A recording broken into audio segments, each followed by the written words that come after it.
네, 안녕하세요. 815 모니터 오늘도 즐겁게 시작합니다. 오늘 정말 반가운 손님 오셨는데요. 우리 존리 대표님, 메리츠의 존리 대표님이 한 몇 달 만이죠, 대표님? 저희가 한 3개월 만인가요? 그렇죠. 한 3, 4개월 됐죠. 네. 다시 이렇게 모셨습니다. 요즘 아주 활동이 왕성하신데요. 정말 처음에는 이 한국 사람들에게 올바른 주식 투자 문화를 이렇게 뿌리 내린다는 게, 씨를 뿌린다는 게 참 어려운 일이라고 생각이 됐는데, 그래도 좀 이렇게 뭔가 이렇게 좀 동감하시는 분들이 많이 늘어나는 것 같아요. 예, 아시겠지만 처음에 8.15에 같이 촬영했을 때 악플이 굉장히 많았잖아요. 아, 그때 힘들었죠. 예, 그래서 주식 투자를 어떤 도박으로 생각했고, 주식하면 안 된다고 생각하는 분이 대부분이었는데, 요새는 굉장히 긍정적인 댓글도 많고요. 그리고 이제 감동적인 글들이 많아요. 그러니까 자기는 희망이 없다고 생각했다. 이 정도 월급 가지고 내가 노후 준비할 가능성도 없다고 생각했는데, 그 길이 있다는 걸 알고, 그 다음에 돈이 일하게 한다는 그런 사실에 대해서 상당히 생각하지 못한 부분이다. 그래서 보람도 느끼고요. 근데 아직은 갈 길이 멀어요. 아직도 대부분의 사람들이 돈이 일하게 하는 거에 대해서 익숙하지 않거든요. 예.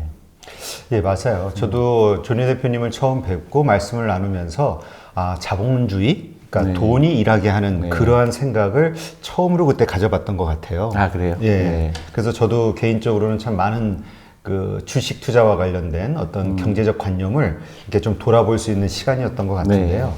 오늘은 이제 좀, 재밌는 이야기들을 좀 나눠보도록 하겠습니다. 그래요, 예. 저는 이렇게 요즘 이렇게 뭐라 그럴까요? 투자와 관련해서 한국 사람들, 우리 이제 방송, 여러 가지 투자 방송이 나가고 하니까 달리는 댓글들을 보면서 문득 그런 생각이 들더라고요. 이 한국 사람들의 특징, 투자와 관련해서 가지고 있는 어떤 마인드, 그 다음에 일본 사람들, 중국 사람들, 유태인, 미국 사람, 뭔가 차이가 있을까? 아니면 다 사람의 심리는 다 누구나 이렇게 급하게 좀, 돈을 벌고자 하는 그런 욕심들이 다 있는 건가? 좀 이렇게 궁금하더라고요. 네, 일단 대표님이 생각하시기에, 우리 일본에 대해서는 좀 많이 말씀 나눴으니까, 유태인이나 미국의 본토 사람들, 그리고 한국 사람과의 차이가 좀 있을까요? 있죠. 근데 가장 큰 차이는 그런 것 같아요. 돈에 대한 생각이에요. 그러니까 돈에 대해서 어떻게 생각하느냐. 근데 중국 사람들은 굉장히 노골적이에요. 돈에 대해서. 돈을 좋아하는 거를 전혀 문제가 안 돼요. 돈이 너무너무 중요한데, 돈에 대해서 어떻게 보면 돈을 좀 안 좋아하는 척하고 그런 게 별로 없어요. 아주 노골적이죠. 내가 돈 벌고 싶어 하고 부자가 되고 싶어 하고. 유태인들은 조금 더 어떻게 보면 뭐라 그럴까, 영리하다 그럴까요? 돈에 대해서 자녀들한테 어떻게 가르치고, 그리고 돈을 예를 들어서 돈을 소중하게 하는 걸 가르친다든가, 그리고 아이들한테 돈을 버는 거를 가르쳐 주는 방법이라든가, 좀 그런 게 있고요. 한국은 이상하게 돈에 대한 얘기를 하는 거를 꺼려해요. 그러니까 돈을 예를 들어서 어떤 계약을 맺는다든가 할 때 돈에 대해서 얘기하는 거를 서로 피하죠. 그러다 보니까 계약서도 별로 안 쓰는 경우가 많아요. 예를 들어 동업을 한다든가 그럴 때 잘 되면은 그때 알아서 하지, 이런 식의 이제 막연한 게 굉장히 많죠. 그러다 보니까 돈에 대한 교육을 안 하다 보니까 나중에 성인이 됐을 때 그때 이제 굉장히 늦었다고 생각하죠. 돈에 대한 태도가 다 틀린 것 같고요. 마찬가지로 주식에 대해서도 하는 방법은 다 비슷하게 하죠. 중국 사람들도 주식을 되게 좋아하고요. 근데 이제 영리하게 하느냐, 누가 더 현명하게 하느냐, 그 차이는 글쎄 어떻게 일반하기는 굉장히 힘든 것 같아요. 근데 안타까운 거는 한국이 가장, 그걸 에코리 컬처라고 그러는데요. 주식에 대한 태도, 주식을 대하는 태도가 한국이 일본하고 전 세계에서 가장 낮은 수준이죠. 네. 그러니까 올바른 투자, 뭐라 그럴까요? 올바른 투자라고 할까? 투자 문화라고 할까? 방법이라고 할까? 대표님이 생각하시기에, 그냥 대표님이 이렇게 생각을 해보죠. 그냥 평범한 우리 직장인이라고 생각하시고 월급장이에요. 그러면 어떤 식으로 주식을 투자하시겠어요? 굉장히 어렵지만 간단해요. 그러니까 룰을 정하는 거예요. 아, 룰을. 네, 그러니까 내가 월급이 많고 적고가 문제가 아니에요. 내가 노후 준비를 해야 된다. 그럼 네. 지금부터 어떻게 할까? 룰을 정하는 거예요. 그러니까 월급의 10%는 무조건 내 노후를 위해서 쓰인다는 룰을 정하는 거죠. 근데 더 부자가 되고 싶고 더 노후 준비를 빨리 하고 싶으면 10%가 아니라 15%가 되겠죠. 아, 퍼센티지를. 그렇죠. 그걸 무조건 정하는 거예요. 10%는 무조건 내 돈이 아니다. 이 돈 가지고 내가 투자를 해서 30년 후에 이 돈이 나의 노후를 책임질 거다. 그런 생각이죠. 그게 그렇게 어렵다고 생각하면 어렵지만 그렇게 어려운 건 아니죠. 그 룰을 정하는 거고, 그 다음에 라이프 스타일을 바꾸는 거죠. 그러니까 내가 가난한 길로 가고 있는지, 부자로 가고 있는지. 근데 그런 거를 생각을 안 해본 사람과 생각을 해본 사람의 차이는 엄청나게 크죠. 생각 안 해본 사람은, 어떻게 되겠지. 그렇지만 항상 마음에는 불안하죠. 내가 나이가 들었을 때 정말 돈이 없으면 어떡하지?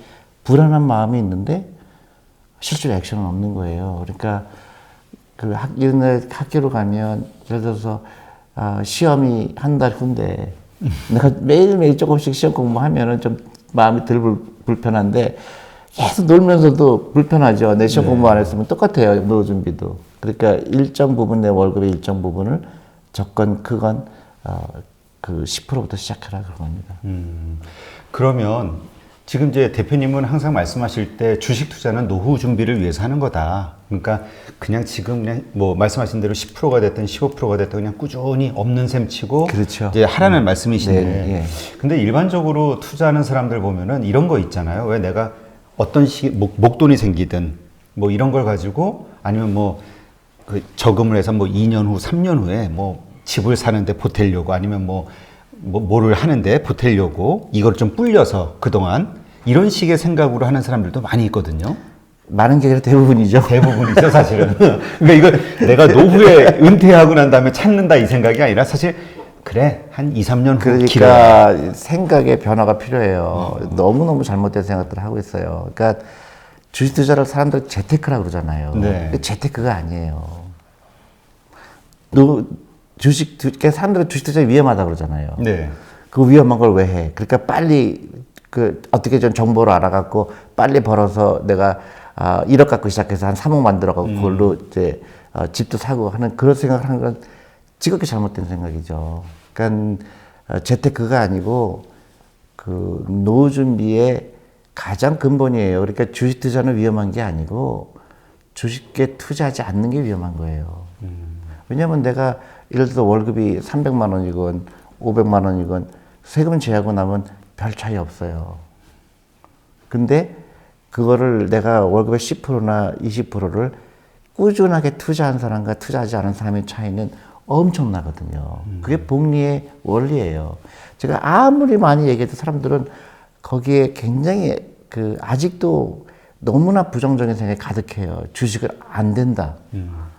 그게 이제 가장 안타깝게 되고 그 결과 한국의 노인 빈곤층이 세계 1위인 이유가 그런 거예요. 돈이 일하게 하는 거를 깨닫지 못하고 내 육체로만 일하는 걸 생각하는 사람은 노후 준비가 될 수가 없죠. 내가 자나깨나 누군가가 내 노후를 위해서 준비한다는 거죠. 그게 주식이에요. 그러니까 제가 이렇게 대표님 하시는 말씀을 이렇게 들어보면은 항상 그 관점이 다른 것 같아요. 우리 뭔가 일반 투자자들은 사람들은 빨리 뭔가 결과물을 얻어서 그 돈 벌었다라는 그 차익을 가지고 뭔가를 하고자 원하는데 대표님은 없는 셈 치고 계속 그냥 노후에 찾는 거다 생각하고 몇십 년 후에. 그렇죠. 그게 자본주의의 아주 근본이거든요. 주식이라는 거는 내 노후 준비를 하기 위해서 가장 현명한 방법이에요. 왜냐? 기업에 투자하는데 기업은 뭐를 하죠? 계속 이익을 창출하려고 하잖아요. 근데 창출하려고 하는데 내가 투자를 했을 때 그렇게 확장성을 보고 투자하잖아요. 예를 들어 삼성전자를 30년 전에 내가 투자했다 그러면 30년 전에 삼성전자는 굉장히 작았지만은 지금은 세계적인 기업이 됐잖아요. 네. 똑같은 거예요. 그래서 그런 기업을 여러 개 내가 계속 투자함으로 인해서 내가 30년 후에는 그런 기업들이 엄청나게 커질 거니까 거기에 내가 그 회사가 얻는 이익의 일부분을 내가 공유한다는 거죠. 기가 막힌 거 아니에요? 그러면 사람들이 이제 주식에 대해서 부정적인 이유는 조금 전에 말씀드렸듯이 단기간에 뭔가 이익을 얻고자, 그러니까 단기간에 얻으려면 단기간에 어떤 결과를 보여줄 만한 어떤 주식 종목으로 또 이렇게 쏠릴 거 아니에요? 아니, 그러니까 얘기하면 제가 그 누차 얘기하지만 주식은 동업하는 걸 똑같다 그랬잖아요. 그러면 친구랑 동업했을 때 친구가 만약에 그 동업한 그거를 만약에 커피숍을 차렸어요. 근데 네. 그 친구가 커피숍 운영해요. 그리고 매일 찾아가서 야, 너 왜 커피숍에 돈 못 벌어? 넌 매일매일 그냥 쫓아가서 그 친구한테 그러면 친구가 아마 돌아버릴 거예요. 그렇죠. 근데 시간이 필요하잖아요. 그럼 첫 커피숍이 잘 되면 야, 우리 2호 정도 내자. 3호 정도 내자. 그렇게 해서 부가 늘어나는 거예요. 시간이 필요한 거잖아요. 근데 제가 그 많이 그 비유를 드는 것 중에 하나가 나무를 심는 거랑 똑같아요. 처음에 나무를 심었을 때는 한 그루, 두 그루밖에 안 되지만 그게 어느덧 10년 지나니까 숲을 이루잖아요. 지극히 간단한 거예요. 근데 시작한 사람과 시작하지 않는 사람의 그 결정적인 차이죠. 근데 한국에서는 지극히 잘못된 주식 투자 잘못된 거를 계속 사람들이 그렇게 습득했어요. 연습국에서도 보면 대사가 저 집 주식하다 망했대. 맞아요. 또 전문가들도 퇴직금 날렸다 그러고. 그리고 그거는 말이 안 되는 얘기인 게요. 그거는 주식 투자가 잘못된 게 아니라 주식에 대한 시각이 잘못된 거예요. 또 어떤 분은 경제학과 교수님이신데 노후 준비를 해서 절대로 하지 말아야 될 게 10개 중에 하나가 주식 투자하지 말라는 거예요. 저는 너무너무 막 안타까운 거예요. 왜 저렇게 가르쳐 줄까? 그러니까 지금 뒤죽박죽인 거예요. 그래서 그 결과가 뭐예요? 대한민국의 노후 준비가 가장 안 된 나라잖아요. 그러니까 간단하고 긴 악목으로 봐야 되고, 그 다음에 여유자금으로 투자해야 되고, 그런 기까지 그 아주 그 근본적인 몇 가지 그게 있죠. 그게 다 부자 될 수 있는 거예요. 워런 버핏도 그렇게 했고, 전 세계 부자들은 다 그렇게 했어요. 부자는 천천히 되는 거예요. 근데 이런 얘기를 하시는 분들도 있더라고요. 그러니까 미국 같이 세계 강대국이고 항상 성장하는, 미국이 성장하는 대로 세계가 움직이니까 미국에서 1등하면 세계 1등이 되는 거고. 근데 한국 같은 경우는 이제 주로 시장도 작고 내수 시장도 작고, 그런데 이제 좀 뭔가 분위기에 편승해서 납품하거나 아니면 하여튼 그 시장에 영향을 많이 받는 어떤 을의 입장이잖아요. 그러다 보니까 기업이 성장하는 데는 한도가 있다. 삼성전자는 좀 특별한 케이스고, 이런 얘기하는 분들도 있거든요. 그거는 절대 동의할 수가 없어요. 동의할 수가 없는 게, 그러면 이스라엘 기업들은 어떻게 되죠? 그러면, 저는 한국처럼 이렇게 포텐셜이 많은 나라는 없다고 생각해요. 왜냐면, 한국처럼 그렇게 다양한 인더스트리가 있는 데가 없어요. 예를 들어서 선박, 철강, 제조업, 그 다음에 또 인터넷 기업, 또 많은 창업 기업, 엄청나게 다양한 기업들이 한국에 다 포진돼 있어요. 근데 한국이 결정적으로 다른 나라에 비해서 잘못된 거는 금융이에요. 다 좋은데 돈이 일하게 하는 거를 안 가르쳤기 때문에, 예를 들어서 노동과 자본이 어느 한 국가의 노동과 자본이 있잖아요. 한정돼 있잖아요. 네. 그러면 이 돈이 어떻게 써야 될까? 가장 효과적으로 써야 되잖아요. 그게 이제 유연성이라고 그러죠. 그래서 미국 같은 경우는 그 유연성이 절대적인 나라죠. 그래서 부가가치가 높은 대로 저절로 그 돈이 흘러가게 하는 시스템이에요. 물이 흘러가는 건 똑같죠. 일본이 최악이죠.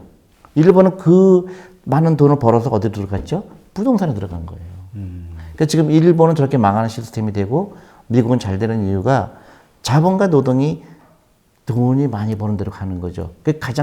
그게 꽃이 금융이거든요. 한국도 마찬가지로 옛날에는 제조업이었죠. 철강 만들었죠. 네. 배 만들었죠. 그 다음에 부가치 있는 게 뭘까요? 금융이에요. 서비스업이에요. 근데 안타깝게도 거기에 지극히 부정적인 생각을 갖고 있는 거예요. 아이들한테 돈도 안 가르치고, 금융업은 주식 같은 거 하는 게 아니라고 가르치고, 이게 안타까운 거죠. 그게 자페니피케이션이라고 말을 합니다. 일본을 닮아가는 나라는 망할 수밖에 없어요. 근데 한국도 지금 조금 이따 저한테 질문하실지 모르지만은 부동산에 투자하는 거는 용인하잖아요. 그렇죠. 근데 주식에 투자하는 건 안 하죠. 일본이 정확하게 그렇게 했죠. 부동산에 투자할 정도로 주식에 투자가 돼야 되는 거죠. 그래서 새로운 기업이 나오고 우리 아이들이 뭘 해야 돼요? 창업을 해야 되고 거기에 돈이 들어가야 돼요. 한국이 지금 잘못된 게 교육 시스템, 그다음에 잘못된 투자, 잘못된 금융에 대한 지식이죠. 그 금융 문명이죠. 그러니까 지금 말씀하시는 금융 문맹이라는 것이 이제 사실은 그 주식 투자하지 말자라는 어떤 그 선입관, 잘못된 편견이 생기게 된 거는 워낙 많은 사람들이 주식 투자를 하면서 손해를 봤기 때문에 이제 이런 얘기가 나온 거잖아요. 부동산으로 돈 벌었다는 사람은 많이 있는데, 그렇죠? 근데 그 대표님 말씀은 주식 투자 자체가 잘못이 아니라 주식 투자를 하는 그 사람들의 방법이나 마인드가 잘못됐다는 말씀이신 거죠? 그렇죠. 그러면 이제 간단하게 이제 그러면 이제 객관적으로 얘기를 해야 되잖아요. 그럼 만약에 주식에 투자했다면, 만약에 30년 동안 주식에 투자했다면, 네. 30년 동안 부동산에 투자했다면 어떻게 됐을까? 비교하면 되잖아요. 네. 그래서 제가 가져왔어요. 그래서 보니까 금융감독원에서, 한국거래소의 자료가 있어요. 네.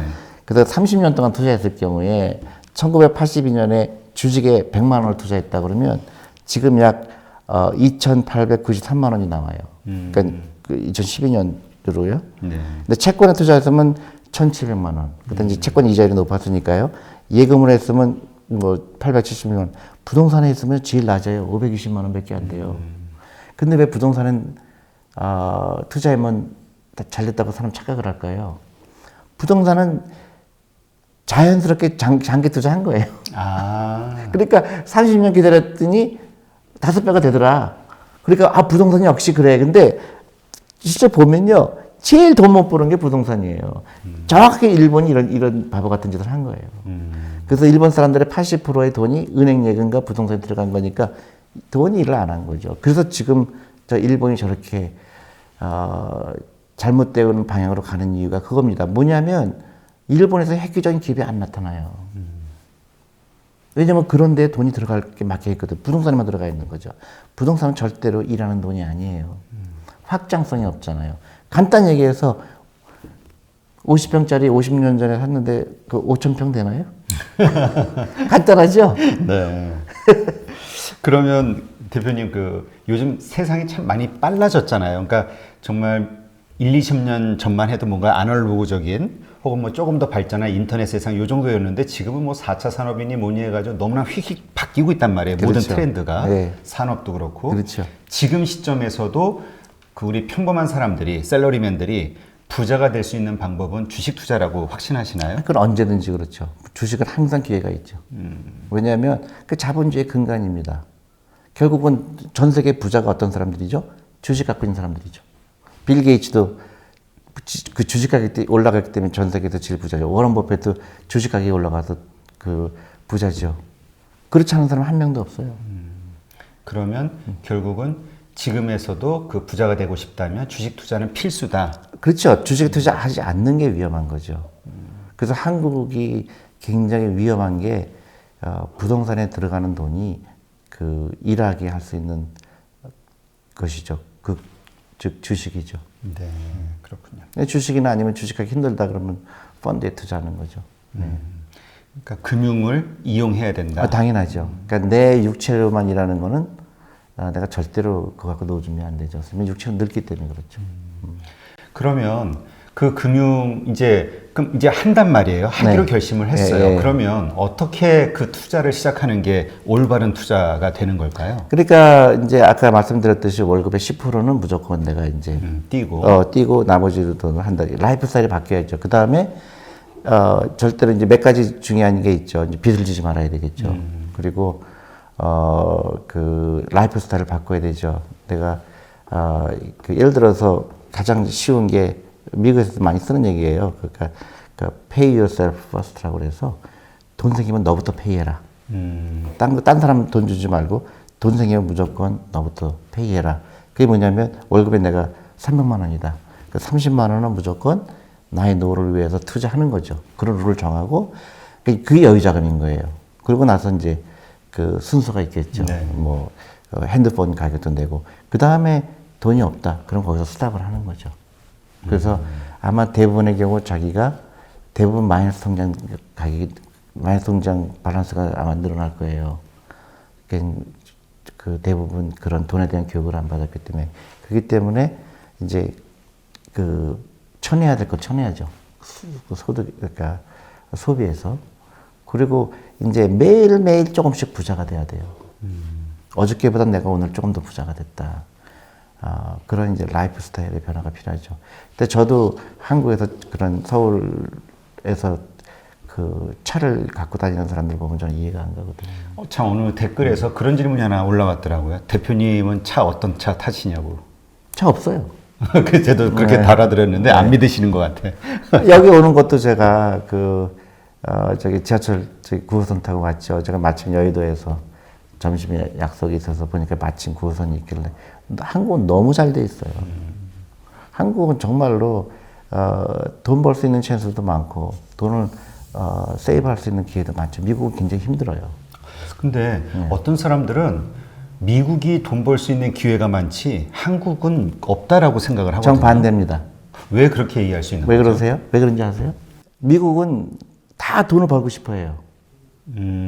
그리고 다 그 경쟁이 치열하죠. 돈 버는 거에 대해서. 근데 한국은 돈 버는 거에 대해 경쟁이 없어요. 미안한 얘기지만. 왜냐? 전부 시험 공부하거든요. 내가 예를 들어서 작업하고 싶다. 그럼 경쟁자가 없어요. 왜냐면 돈에 대한 교육을 안 받아봤어요. 그리고 돈 버는 걸 중요시 여기지 않고 취직하는 걸 중요시 여기고 공무원이 되고 싶어 하고 그러니까 돈에 관심이 없어요. 그러니까 저는 한국처럼 돈 벌기 쉬운 데가 없다고 봐요. 그럼 그 그러니까 쉽다라고 말씀하시는 거는 투자자로서의 경쟁력이 약하다는 말씀이신가요? 아니요. 투자일 수도 있고 예를 들어서 내가 어떤 새로운 아이디어가 있어서 내가 창업을 하고 싶다든가 아니면 뭐 하고 싶은데 비슷한 생각이 많으면 아무튼 경쟁이 생기잖아요. 근데 그런 사람은 별로 없어요. 내가 젊은 사람들 보면 전부 시험 공부하고 있어요. 하지만 또 반대로 창업해서 성공하는 사람보다는 실패하는 사람들이 워낙 많아서 그러니까 그게 이제 부자 될 수 없는 DNA죠. 항상 실패를 먼저 생각해요. 돈 벌고 싶은 사람들은 실패는 나중 얘기죠. 실패할 수도 있죠, 물론. 그렇지만 돈 벌고 싶은 게 흥분되면 내가 이것도 하고 싶고 저것도 하고 싶어 해야죠. 그래서 많은 사람들이 막 그 회사 다니면서 그 상사도 욕하면서 회사도 욕하면서 나는 정말로 짜증난다고 하면서 왜 못 그만둘까? 그럼 대부분 사람들이 그러죠. 위험하니까. 내가 혹시 망하면 어떡할까? 그럼 5년 후에는 더 위험하죠. 30살 때 나가고 싶은데 못 나갔는데 5년 후면 35살 때면 그때는 더 위험하죠. 그리고 나이를 먹어갈수록 그럼요. 약해지고. 그런 힘은 약해지고 그때 그만둘 걸 얘기하겠죠. 물론 이제 제가 무책임하게 그만두라는 얘기는 아니고요. 그 긍정적인 마인드를 가지라 이거예요. 그리고 내가 안 그만두더라도 주식은 반드시 투자해야 되는 거죠. 그러니까 누군가 내 노후를 위해서 일하지 않는다는 걸 생각하죠. 그러니까 내 주식에 투자한다는 거는 그 회사 직원들이 내 노후를 위해서 일한다는 얘기예요. 대표님은 긍정적이 돼야 된다라는 말씀을 참 자주 하시거든요. 네네. 요 말의 의미를 조금 이렇게 풀어서 설명을 해주시죠. 어떤 상황에서 긍정적이 되고? 그렇죠. 그러니까 그 부자들 된 사람들 제가 부자들을 그 미국에서 서베이한 그런 거 읽은 적이 있어요. 근데 당신은 왜 부자가 되다고 생각하냐? 그랬더니 항상 즐거웠다는 거예요. 투자도 재밌고 그 다음에 돈 버는 것도 재밌었고 그 다음에 막 아이디어가 생기면은 그거를 막 하고 싶어서 그 즐거운 사람이에요. 근데 그 반대되는 사람, 이거 하면 안 될까 안 될까? 근데 저쪽 보니까 저쪽도 망하던데. 근데 제가 한국에서 가장 안타까운 게 그 부정적인 말들이 너무 많아요. 헬조선이라고 그러고. 왜 한국이 헬조선입니까? 한국처럼 이렇게 잘 사는 나라가 없는데 왜 헬조선이라고 그럴까? 뭐 소확행, 욜로, 그게 너무너무 안타까워요. 왜 그 같은 사물을 보고 긍정적인 사람을 갖고 있는 사람들은 부자가 될 확률이 크거든요. 그리고 누구나 부자가 될 수 있다는 실제로 제가 그냥 과장된 얘기가 아니라 누구든지 부자가 될 수 있어요. 워런 버핏도 그렇게도 부자였나요? 그 다음에 미국에서도 부자들 보면 그 아버지가 부자여서 부자 된 사람이 별로 없어요. 한국도 마찬가지예요, 사실은요. 아주 그 큰 뭐 대기업은 모르지만은 대부분의 부자들을 보면 다 자수성가한 사람들이 엄청나게 많아요. 근데 그 사람들을 보면 대부분 긍정적이에요. 그러니까 젊은 사람들도 제가 항상 얘기하는 게 부자 될 수 있다. 왜냐면 시간이 많으니까. 그러니까 그런 긍정적인 마인드를 가지라는 거고요. 근데 그런 긍정적인 마인드를 가진 사람들은 주식에 대한 생각이 틀리죠. 아, 이거 내가 30년 동안 투자할 건데 10% 마이너스 되고 20% 마이너스 되고 10% 플러스 되고 나하고 의미가 없어요. 삼성전자도 마찬가지로 그 한 20년 보니까 5,000% 올랐어요. 엄청나네요. 네. 그게 근데 부동산은 한 300%밖에 안 올랐어요. 근데 착각을 하는 거죠. 근데 그런 게 그 긍정적인 사람들은 주식에 투자할 때도 아, 이거 투자하니까 또 그 더 배우고 싶어 하고 또 다른 더 좋은 종목이 없나 알고 싶어 하고 또 펀드도 이 펀드는 어떻게 운영되고 있지. 근데 딱 마음을 닫아버리는 사람들은 주식 투자하면 안 돼. 그런 사람들은 안타깝지만 부자 될 확률이 낮아지는 거죠. 그러니까 이게 내가 부자가 될 수 있다라고 믿는 사람들은 일단 뭐 이것이 됐든 저것이 됐든 정보 알아보고 그러니까 왜 할 거니까. 네, 재밌죠. 재밌죠. 그 액션을 취한다는 거군요. 긍정적인 사람은. 그렇죠. 그리고 그게 실제로 예가 있잖아요. 워런 버핏은 어떻게 부자가 됐을까? 사람들은 다 워런 버핏 얘기해요. 그렇죠. 워런 버핏은 정말 굉장한 투자가다, 멋있다. 근데 워런 버핏이 왜 부자 될 거에 대해서는 알려고 하질 않아요. 워런 버핏은 굉장히 간단하게 부자가 됐어요. 자본이라게 아는 거를 아는 거예요. 그래서 이 사람은 11살부터 무조건 주식에 투자하게 한 거죠. 근데 왜 따라서 안 하죠? 그런데 이런 또 질문하시는 분도 있거든요. 뭐냐면 예를 들어서 우리가 막 돈이 이래서 투자를 했어요. 이제 그런 마음을 먹고. 근데 이게 막 불어나기 시작하면 신나죠. 막 생각만 해도 든든하고 막 자신감 팍팍 생기고.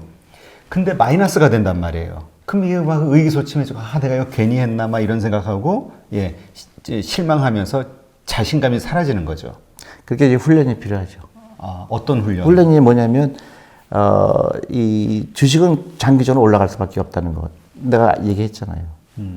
그 아까 그 한 거래소에서 얘기한 것처럼 100만 원 투자했더니 주식은 3천만 원이 가까이 됐고 이걸 믿는 거죠. 무조건 올라갈 주식은 올라가게 돼 있어요. 왜냐하면 그 기업들은 계속 돈을 벌려고 창출하려고 노력하기 때문에. 근데 이제 한두 종목에는 위험할 수 있죠. 그렇게 하려고 하는데 망하는 기업도 있으니까. 그 망하는 기업 피해야 되겠죠. 그러니까 공부가 필요한 거고, 그 공부가 싫으면 펀드 하는 거고. 근데 결국 올라간다는 걸 믿어야 돼요. 자본주의예요. 그리고 세계 어느 시장이건 20년, 30년으로 보면 다 많이 올랐어요. 제일 많이 올랐어요. 제가 이 개별 종목을 사서 이렇게 돈 번 사람들 얘기는 좀 들어봤는데, 근데 이게 미국이나 뭐 이런 선진국에서도 그 펀드를 통해서 돈을 버는 게 흔한 일인가요? 그럼요. 미국에 이제 아까 401k라고 그랬잖아요. 401k라고 그러는데, 퇴직연금이잖아요. 그래서 월급의 10%를 무조건 이런 펀드에 가입하게 해서. 그래서 피델리티가 제일 많이 그 마켓시를 갖고 있어요. 그 401k에. 그래서 피델리티를 보니까 계좌가 100만 불 이상 있는 사람들이 엄청나게 많은 거예요. 근데 다 그 월급쟁이들이에요. 그 이제 투자가 불어났다는. 똑같은 제가 얘기한 거 그대로 한 거예요. 근데 미국은 60세까지 못 찾게 하잖아요. 그러니까 그 월급의 10%를 그냥 그 펀드에, 저도 마찬가지였고, 그냥 펀드에 그냥 기계적으로 넣은 거예요. 정부에서 그거를 강제화 한 것 뿐이에요. 근데 한국도 연금저축펀드라는 좋은 제도가 있어요. 근데 아무도 가입을 안 해요. 근데 우리 지난번 방송에서 아마 이 얘기를 했던 것 같아요. 그래서 그 여러 댓글들이 달렸는데 의외로 그런 댓글들이 많더라고요. 자기 어디 증권회사에 해가지고 했는데 10년을 했는데 오히려 마이너스다.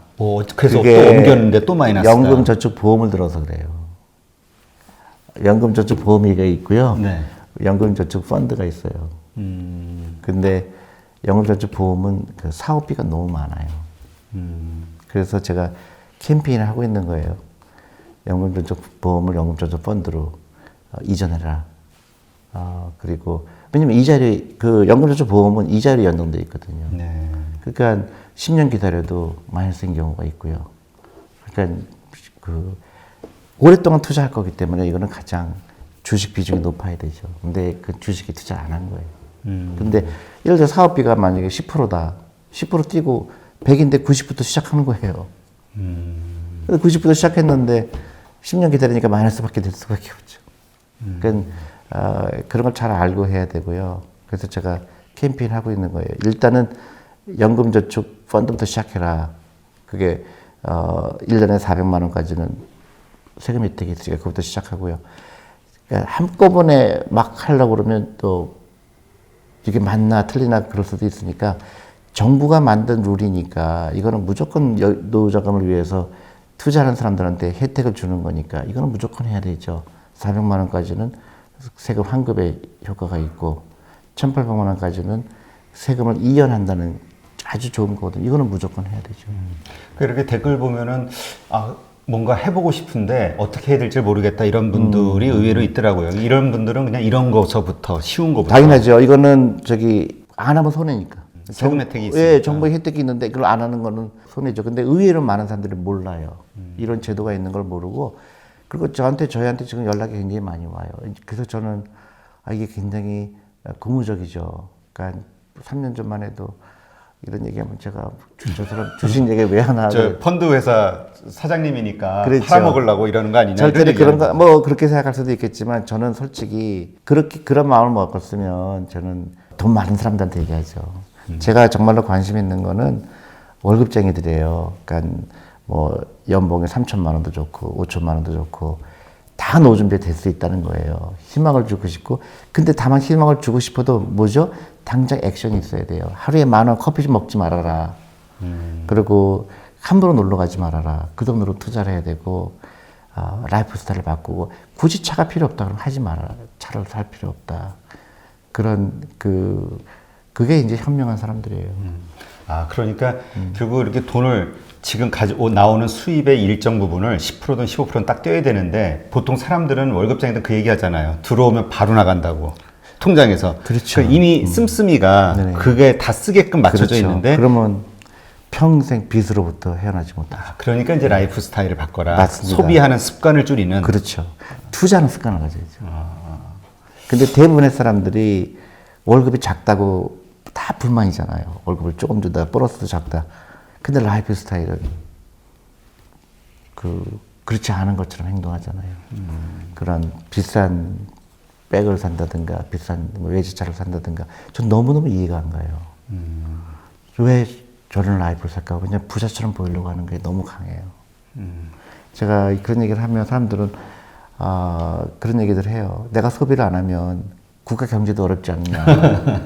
근데요, 그 국가 경제를 일으키는 거는 일반 소비도 있지만 투자를 해서 재투자가 돼서 국가 경쟁력이 커지는 게 훨씬 더 큽니다. 그러니까 그런 거 걱정하지 마시고요. 네. 그러니까 일단 긍정적인 생각으로 이제 굉장히 뭔가 중요하죠. 그래서 지금 제가 말씀을 들으면서 생각나는 거는 결국 긍정적이 된다는 건 내가 항상 낙관적인 생각을 갖는 게 아니라 그거에 따른 행동이 뒷받침이 돼야 되는 거예요. 그렇죠. 그리고 내가 매일매일 부자 된다는 걸 아는 순간 여태까지 내가 굉장히 불만이 없고 나는 부자가 안 된다는 생각이 가득했는데 그렇지 않다는 걸 알게 되면 또 행동을 옮기게 되면 그렇게 사는 게 나쁘지 않거든요. 그러면 결혼도 하게 되고 애도 낳게 되는 거죠. 그래서 제가 결정적으로 한국 사람이 부자가 안 되는 이유 중에 가장 결정적인 게 돈을 안 가리키는 거, 그 다음에 공부를 잘하면 부자가 될 수 있다고 착각하는 거. 그래서 그것 때문에 사교육비를 쓰는 게 내가 제일 아까운 돈이라고 생각하는 거죠. 아이가 공부 못하는 건 전혀 문제가 안 된다는 거죠. 그러면 이번에는 이제 좀 더 한 걸음 나아가서 이제 주식을 투자하기로 이제 마음을 먹었어요. 긍정적이 돼서. 그럼 이제 어떤 종목에다 투자할 것인가? 정말 좋은 종목에 해야 되잖아요. 평생 가져갈 수 있는. 근데 이제까지 대부분 실패한 것이 단기간 내에 수익을 올릴 수 있는 종목을 찾다 보니까 약간 위험한 기준이 좀 다른 거죠. 그렇죠. 네. 그러니까 내가 어떤 주식을 산다고 생각하면은 이 주식은 절대 팔 필요가 없어야 돼요. 그러니까 내가 이 주식을 30년도 가지고 있는 거예요. 파는 것 자체가 예외 조항이에요. 예를 들어서 내가 어떤 주식을 샀는데 계속 돈을 잘 벌고 있어요, 회사가. 그럼 팔 이유가 없어요. 그냥 갖고 있는 거예요. 근데 대부분의 매스컴에서는 이 주식이 20% 올랐는데 이제는 그 이익을 취하시고 딴 데로 옮겨가시고 그거는 주식에 대한 전혀 문외한 얘기하는 얘기예요. 주식이라는 걸 전혀 이해하지 못하는 거예요. 주식은 오너십이잖아요. 에꼴이라고 얘기하죠. 내가 그 회사에 일정 지분을 취하는 거예요. 그러니까 아이들서부터 하라는 거잖아요. 그래서 유태인들은 애들한테 주식을 사주는 겁니다. 이 회사가 앞으로 커질 텐데 20년 후에는 계속 매출이 올라갈 텐데 그러면 그거를 이 아이가 10살 때부터 투자했으면 워런 버핏처럼 나중에 엄청난 돈이 될 거니까 그게 주식 투자예요. 근데 많은 사람들이 잘못 배웠죠. 사고 파는 거, 그러니까 내가 주식을 사는 거는 누가 돈을 벌어주죠? 직원들이 벌어준 거 아니에요? 네. 근데 직원들이 버는 거를 갖다가 자기가 벌려고 그래요. 샀다 팔았다. 타이밍 맞춰서. 네, 그러니까 그렇게 주식 투자가 아니라 그때부터는 카지노에 간 거죠. 그러니까 정확하게 주식이라는 거는 내가 이 회사의 주식을 사서 그 직원들이 이 돈을 가지고 계속 부를 창출하고 그 부를 내가 나중에 공유한다는 건 지극히 당연한 거예요. 지극히 펀더멘털한 얘기죠. 근데 사람들은 그거를 이해하지 못하는 거예요. 그리고 자기가 마켓 타이밍을 통해서 돈을 벌 수 있다고 착각을 해요. 한두 번은 마치죠. 예를 들어서 어떤 주식을 샀는데 10,000원 주고 샀는데 12,000원이 되니까 팔으니까 내가 천재 같아요. 20% 먹었어요. 예, 근데 그게 2만 원 되는 거예요. 그러면 그때 되면 어이씨 내가 너무 일찍 팔았나? 팔면 또 다시 또 10,000원으로 그러고 그거는 이제 대부분 그렇게 하기 때문에 실패를 하는 거죠. 근데 너무나 많은 사람들이 주식 투자를 그렇게 생각을 합니다. 그러니까 무슨 뭐 경제방송이나 이런 데 보면 매일 그 브리핑을 하잖아요. 오늘의 시황 해가지고. 저는 안 봐요. 예, 이렇게 사고 저렇게 팔고. 보통 그래프 가지고 짝짝 예. 해가지고. 주식은요, 갖고 있는 거예요. 그리고 계속 더 사는 거예요. 내가 예를 들어서 어떤 주식이 굉장히 좋아 보인다. 그러면 내가 10,000원 생겨도 그거 사고, 50,000원 생겨도 사고. 근데 그 회사만 있으면 안 되겠죠. 이제 분산해야 되겠죠. 한 20개 종목이다. 그럼 사는 거예요. 근데 나 바쁘고 그러니까, 아유, 내가 혼자 못하겠어. 그러니까 펀드를 하는 거고요. 근데 개인이 그 20개의 종목을 이렇게 선별을 한다는 게 되게 불가능할 것 같은데요. 아유, 그렇지는 않죠. 우리가 다 이미 아는 얘기입니다. 예를 들어서 내가 강의 때부터 얘기하는데 카카오 다 하잖아요. 네. 근데 카카오 주식 살 생각을 왜 안 하죠? 많이 사람들이 쓰는데. 그렇죠. 그런 거 많아요. 네이버도 다 하잖아요. 네이버 주식은 왜 안 사죠? 그리고 우리 생활 속에서 있는 것들 많죠. 편의점이다. 그럼 편의점 주식 사도 내가 매일매일 가는 편의점인데 편의점 주식은 왜 안 사죠? 그것부터 시작이에요. 근데 이제 단순히 그렇게 투자하는 거는 좀 위험할 수 있으니까 뭐예요? 공부를 해야 되죠. 내가, 이 카카오에 관심이 있다 그러면 카카오에서 나오는 영업 보고서. 그거 읽어봐야죠. 그래서 이 회사는 어떻게 돈을 벌고 있는지, 전략이 뭔지 너무너무 재밌죠. 그래서 아이들서부터 가르치려는 게 그런 거죠. 국영수보다 훨씬 더 중요해요. 그러면 혹시 미국, 그러니까 선진 금융국이죠. 그 미국이나 혹은 뭐 유태인 혹은 뭐라 그럴까 영국이나 이런 나라들도 개인이 만약 투자를 할 경우에 그런 게 뭐 일상화돼 있나요? 뭐 말씀하신 종목 수가? 아니, 나라마다 틀리죠. 그러니까 제가 볼 때 유럽의 그 독일이나 프랑스 같으면 거기도 문맹률이 높아요.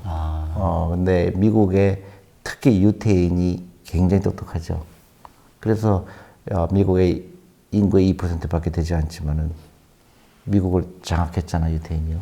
그게 그 금융 문맹률이 낮기 때문에 그런 거죠. 그래서 유태인들은 어렸을 때부터 주식을 사주고 돈을 가르쳐주고 그게 그 어느 나라 민족보다 빠르기 때문에 그런 거죠. 그래서 저는 한국이 유태인보다 훨씬 더 똑똑하다고 저는 그 개인적으로 믿고 있거든요. 그래서 금융만 한국이 발전하게 되면 한국은 무지무지 큰 나라가 될 수가 있어요. 예를 들어서 1년에 20조가 사교육비로 들어가거든요. 만약에 그 돈이 우리 아이들의 창업 자금으로 쓰인다 그러면 1년에 20조가 무지무지한 강국이 되는 거예요. 이스라엘이 그렇게 하고 있죠. 그래서 우리나라가 자꾸 부정적으로 헬주 손이다 이런 거 빨리 벗어나야 돼요. 한 사람 한 사람이 부자가 되고 싶어야 되고 창업을 원해야 되고요. 그리고 그 창업을 우리 사교육비에 들어가는 걸 글로 투자가 돼야 되는 거죠. 너무 안타까워요, 한국이. 그러면 그 주식을 그러니까 지금 말씀하신 뭐 개인 뭐 제일 그렇게 공부하기 시간이 없고 복잡하면 이제 좋은 펀드를 고르는 법을 알아서 펀드를 선택하면 되겠지만 개인 투자를 하겠다고 했을 경우에 어쨌든 뭐 한 20종목을 골라야 되는 거잖아요. 그럼 그 20종목을 잘 고르기 위해서 어떤 방법이 뭐가 있을까요?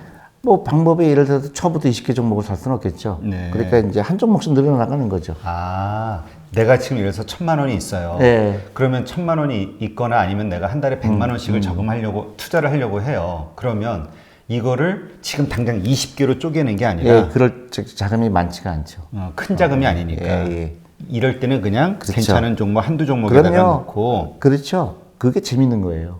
예를 들어서 아까 말했지만 뭐 A라는 주식이 굉장히 돈 잘 벌 것 같고 그러다 보면 아, 내가 이 주식 사면은 한 10년 기다리면 20년 기다리면 큰 돈 될 수 있겠네.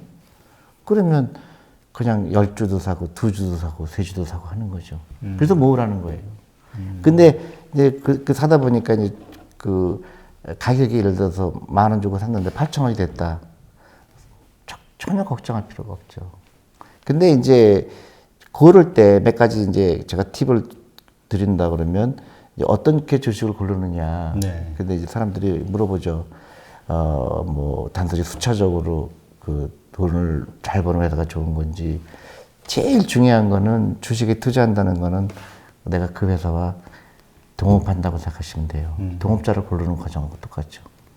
경영진이 어떤 사람인지, CEO가 어떤 사람인지, 그동안 회사 실적은 어떤 거지, 종합적으로 판단하고, 그 다음에 그렇게 어렵지 않아요. 그렇게 어렵지 않은데 사람들은 미리 그 용어가 굉장히 어렵죠. 퍼가 나오고, 뭐, 시가총액이 어떻고. 그러니까 굉장히, 두려움이 있지만 전혀 다 상식적인 얘기예요. 근데 중요한 거는 일찍 시작하라는 거예요. 하루라도 빨리. 그 다음에 배워가면 돼요.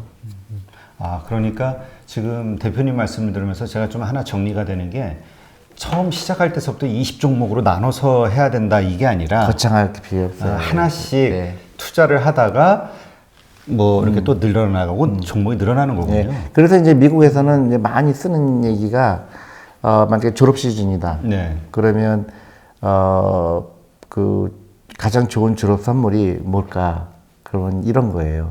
예를 들어서 내가 딸이다. 네. 근데 딸한테 내가 화장품을 선물하고 싶다. 졸업 선물로. 화장품을 선물하지 말고 그 화장품을 만드는 회사에 주식을 사주라는 거래요.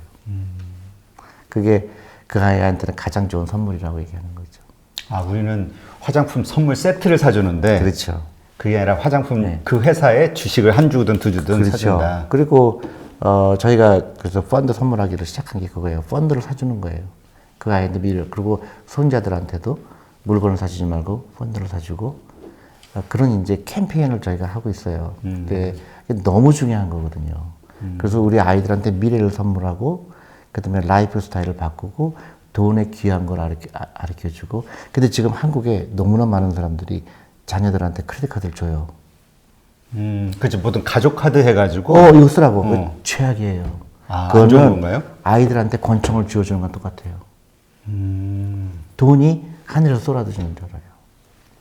그래서 제가 너무너무 제가 아는 사람들한테 돈이 많은 부자들도 있고 부자가 아니다는데 다 아이들한테 너무너무 돈을 안 가르쳐줘요. 그러니까 그 아이들이 컸을 때 가난하게 될 확률이 굉장히 커요. 왜냐면 소비에서 즐거움을 받은 사람들은 투자의 즐거움을 알지 못합니다.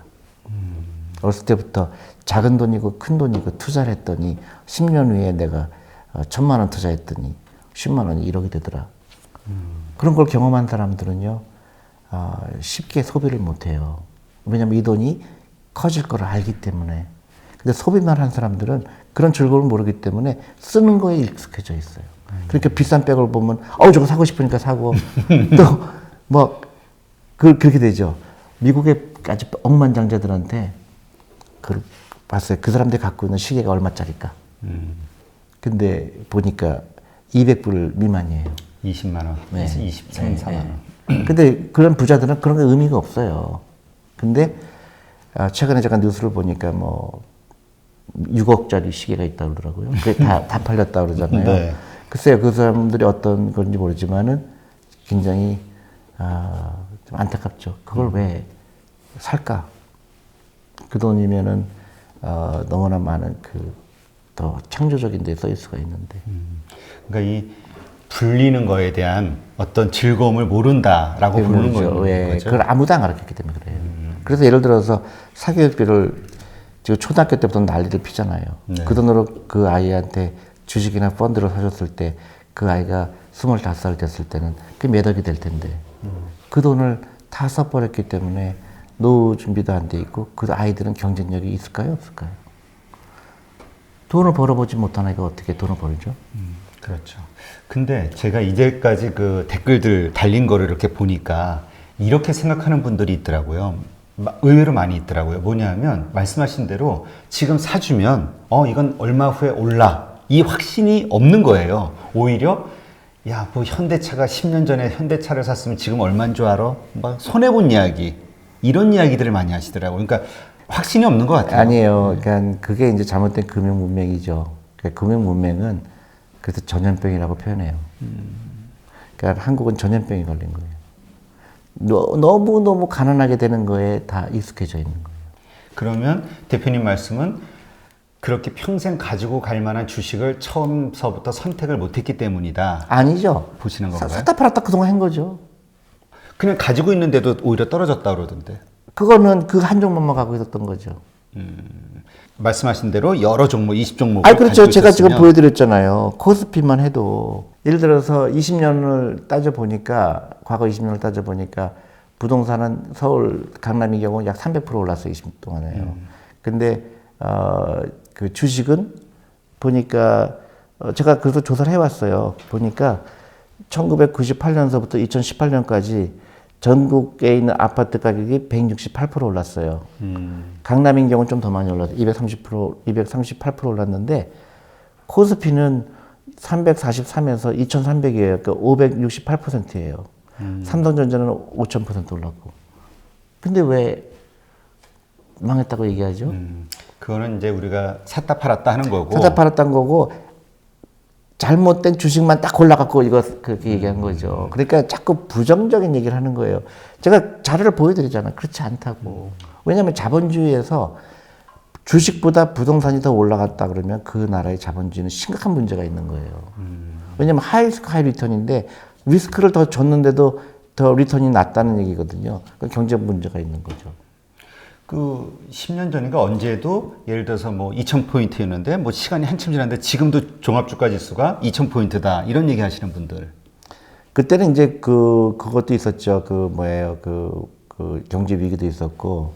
근데 조금 더 늘려서 20년을 보면 또 다른 소리가 나오죠. 그리고 그래서 꾸준하게 투자한 사람은 그 문제가 없는데 딱 그때 사갖고 그때 팔았다 그것만 비교하면 좀 정확한 비교가 되지 않죠. 그러니까 나쁜 거를 얘기하려고 하면 한이 없어요. 그리고 이제 가난한 사람들이 가난한 이유는 100만 가지가 있어요. 나는 아버지가 부자가 아니었기 때문에 나는 원래 그 좋은 학교 안 나왔기 때문에 뭐 객관적이지가 않죠.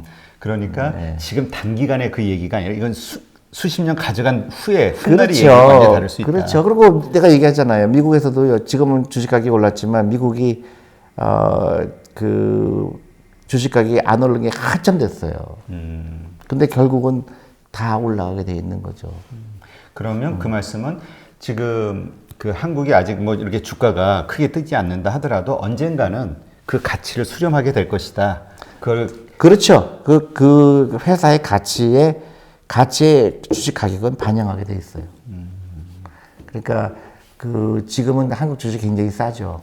그 다른 나라에 비해서. 네. 그 싼 이유가 있죠.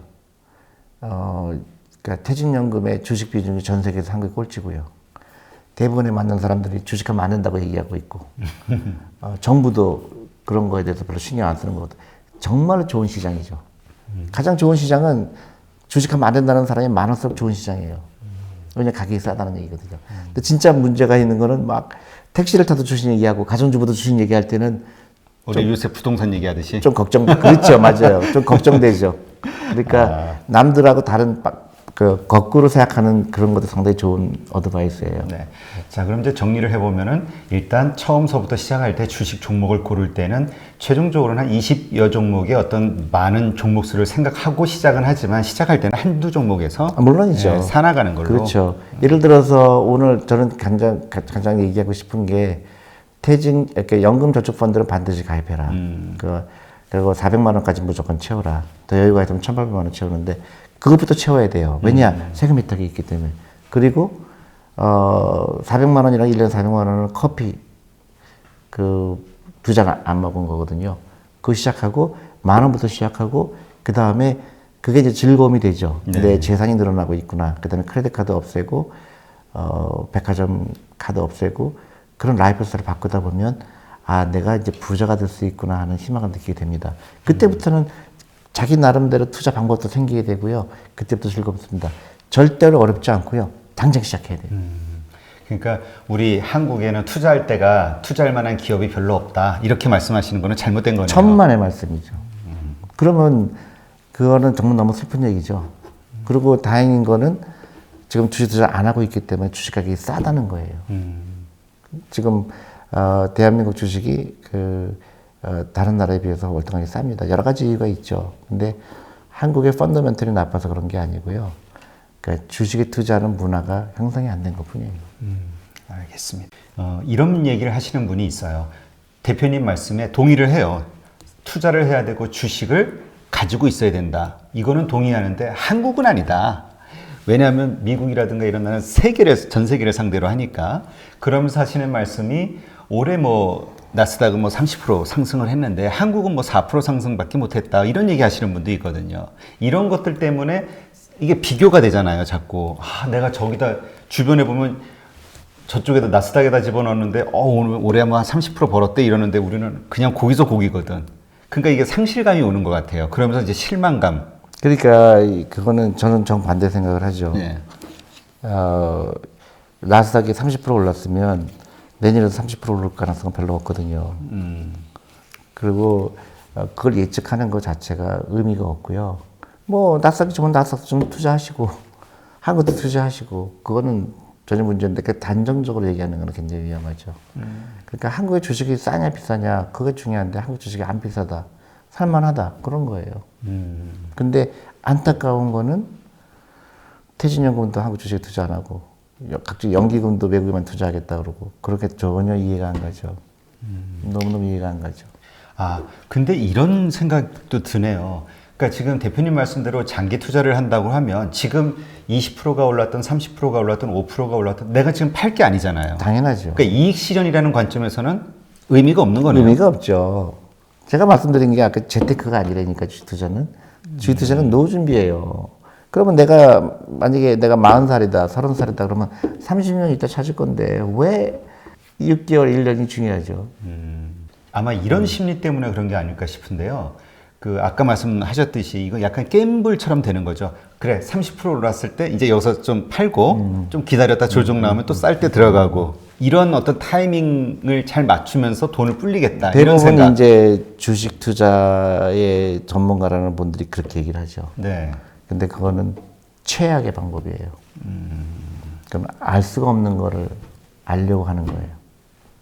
저보고 미국 주식이 내년에 어떻게 될 거예요. 그걸 어떻게 알아요? 모르는 겁니다. 내가 아는 거는 이 회사가 내가 투자한 회사가 돈을 잘 벌고 있는지 그건 알 수가 있죠. 왜냐면 영업 보고서가 있으니까. 그럼 되는 거예요. 그러니까 한 시간 강의 들었다가 주식에 투자하고 그런 거는 불가능하지만 네. 제가 얘기하고 싶은 거는 저도 이제 주식 투자 경험이 30년이 되니까 이제 좋을 때도 있고 나쁠 때도 있잖아요. 근데 결국은 주식은 파는 게 아니라는 결론에 도달해요. 갖고 있는 거에 즐거움입니다. 내가 삼성전자 주식을 10주 갖고 있으면 지금 얼마죠? 한 50만 원 되겠죠. 근데 내년에 보니까 또 계속 여유자금을 사니까 50만 원이 100만 원 되는 거고. 그다음 100만 원 뭐 나중에 20년 기다렸더니 그게 매덕이 돼 있고 너무 자연스러운 거예요. 근데 그 돈이 내가 빚을 내서 산 게 아닌 거예요. 월급의 10%. 아니면 내가 여행하고 싶을 때 여행하지 않고 그 돈으로 그 여행 가는 대신에 주식을 샀고, 아니면 펀드를 샀고, 끊임없이 기다리는 거예요. 내가 30년 있다 찾을 건데, 20년 있다 찾을 건데, 왜 내가 그 황폐하게, 제가 이제 나무를 심는 거랑 비교를 하는데요. 나무를 심었을 때 사람들은 자꾸 오늘 메시지잖아, 나 제발요. 그래서 안 자라면 뽑아버려요. 그리고 또 새로운 거 심어요. 그러니까 평생. 그 비유 좋은데요? 아니요, 저는 그렇게 생각하고 거의 저도 우리 펀드에 많이 들어가 있지만 전혀 걱정 안 해요. 그러니까 대표님을 믿고 메리츠 펀드에다 투자를 했는데 아직 뭐 마이너스다 이런 얘기 하시는 분들도 있더라고요. 많죠. 네. 근데 또 플러스 있는 사람도 있죠. 왜냐면 이렇게 됐으니까 여기 투자한 사람은 플러스고 여기 플러스는 마이너스지만 전혀 걱정할 필요 없다는 거예요. 그리고 우리 지난번에도 한번 이런 이야기 나눴던 것 같은데 지금 마이너스다. 그러니까 올라갈 때만 기다리는 게 아니라 혹은 마이너스니까 그냥 손 놓고 있는 게 아니라 아니죠. 계속 적립으로 넣으면 그럼요. 오늘 내가 커피 사 먹을 거 안 사 먹었으니까 10,000원 생겼잖아요. 그걸 투자하는 거예요. 그리고 그거 이제 우리 아이 자녀가 생일이다. 너 생일 축하한다. 너 내가 10만 원씩 펀드 사줄게. 그게 무지무지 크게 파워로 돌아와요. 그래서 제가 사람들한테 믿으라는 거예요. 제발 제 말을 믿어라. 나중에 후회 안 한다.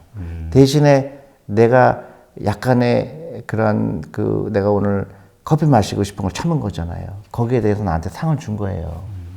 근데 그 상이 단순히 그 10,000원이 아니고 나중에 10,000원이 10만 원, 20만 원 돌아와요. 그래서 그게 단순히 한 사람의 문제가 아니라 그런 사람이 한 사람이라도 많아지면 대한민국은 엄청난 나라가 되죠. 그래서 일본인 그거를 이해하지 못했기 때문에 계속 작아지는 거고, 일본은 제가 볼 때 한국한테 금방 추월당할 겁니다. 근데 안타까운 거는 어떤 면에서는 한국이 일본을 너무 따라간다.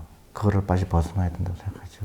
우리가 이제 이 투자는 심리라는 말, 특히 주식은 심리 싸움이다 이런 얘기를 많이 하잖아요. 심리 싸움이 아니고 일반 방송들에서 그건 아니고 훈련이에요. 훈련이에요. 네, 그러니까 여유죠. 주식 가격이 빠졌나 보다. 근데 내가 갖고 있는 주식은 전혀 문제가 없다. 그럼 내가 더 산다. 그런 게 여유죠. 그게 훈련이죠. 근데 막 그냥 매일매일 컴퓨터 보고 이거 20% 올랐으니까 막 전쟁처럼 하는 사람 있잖아요. 그러니까 절대 성공 못 해요. 그러니까 주식을 긍정적인 생각으로 하셨다가 지치시는 분들도 있더라고요. 매일 보니까. 힘드니까. 매일 보니까. 다른 일을 못 한다. 왜냐하면 내가 20% 사서 올라서 이제 팔아서 내 천재인 줄 알았는데 100% 올랐어요. 짜증 나죠. 그러니까 다시 사야 되겠다 샀는데 또 빠지죠. 그러면 그리고 황폐해지죠. 근데 그게 아니라 나는 그냥 무조건 사는 거고, 오랫동안 기다렸더니 10년 있다 그냥 우연히 들여다봤더니 이게 굉장히 커졌네. 그래서 저한테 많이 찾아오시는 분들이 있어요. 우연하게 5년 전에 내 말을 듣고 실천했더니 정말 그렇더라. 그래서 당신 말이 맞더라. 정말로 내가 작은 돈이지만 꾸준하게 했는데 보니까 엄청난 돈이 됐더라. 그리고 우리 아이들한테 해줬더니 아이들도 똑같은 그런 마음을 해줬더니 애가 재산이 꽤 늘었더라. 그래서 그걸로 대학교 가게 됐다. 그런 사람이 있어요. 그러니까 주식 투자하시는 분들의 일상을 이렇게 잠깐 이렇게 옆에서 보니까 일단 아침 일어나면 나스닥 그러니까 미국 시황부터 보더라고. 왜냐하면 이제 떨어지면 또 국내 시장이 떨어지니까 불안한 마음으로 이렇게 하루를 시작하면서 하여튼간 신경이 곤두서고 황폐해지죠. 결국은 자기 본업을 못 한다고 하더라고요. 본업은 다 있어야 돼요. 이거 맨날 이거 확인한다. 시세 확인하느라. 저한테 대학생들이 가끔 찾아옵니다. 그래서 대표님 말씀에 제가 공감합니다. 그래서 저는 전문 투자가 되려고 학교를 그만두려고 그래요. 그건 절대 하시면 안 되는 거죠. 왜냐하면 아까도 얘기했지만 내가 주식에 투자한 거는 그 회사 직원들이 돈을 버는 거예요. 제가 버는 게 아니에요.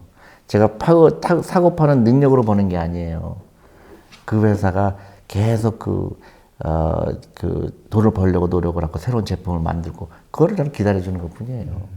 그러면 이제 돈을 많이 벌면 결국은 회사 가치가 커질 거고, 커지게 되면 시가총액이 늘어날 거고, 그럼 내 재산도 늘어나는 거예요. 굉장히 간단하죠. 확장성을 보고 투자하는 거예요, 주식은. 그러면 요 심리를 어떻게 극복할 수 있는지 좀 비결 좀 알려주세요. 뭐냐면, 그러니까 제 유튜브 계속 보세요. 계속 우리 준희 대표님 유튜브 자세히 좀 보시고.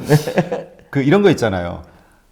내가 이렇게 좋은 생각으로 투자를 했는데 마이너스가 돼 있을 때 그걸 극복하는, 혹은 막 나는 5% 벌었는데 옆에 보니까 막 뭐 테마주니 뭐니 해서 막 100%, 200% 벌었다는 얘기들이 막 나온단 말이에요. 상실감이 자꾸 생기잖아요. 이런 마음을 어떻게 잘 관리를 해야 될까요? 저는 이제 저도 마찬가지로 저는 좀 그런 거에 대해서 좀 쉽게 극복하는데요. 제가 알거든요. 테마주 산 사람도 망할 거 알거든요. 그렇기 때문에 여유가 있는 거예요. 그리고 저도 이제 코리아 펀드를 운영할 때 어떤 때는 어떤 한 달은 굉장히 시장에 비해서 제가 시장을 따라가지 못했어요.